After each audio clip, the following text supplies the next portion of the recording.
یہ اگر میرا متقی بندہ بنتا ہے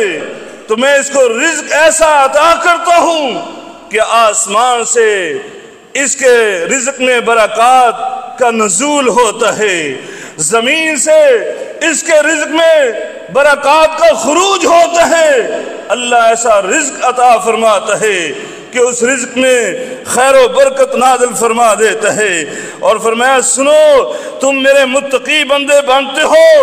اور میں تمہارا محب بن جاتا ہوں، تمہیں اپنا محبوب بنا لیتا ہوں، اور جب تم میرے محبوب بن جاؤ گے تو میں تمہیں دنیا کے رحم و کرم پر نہیں چھوڑوں گا۔ آج تمہیں فکر پڑا ہوا ہے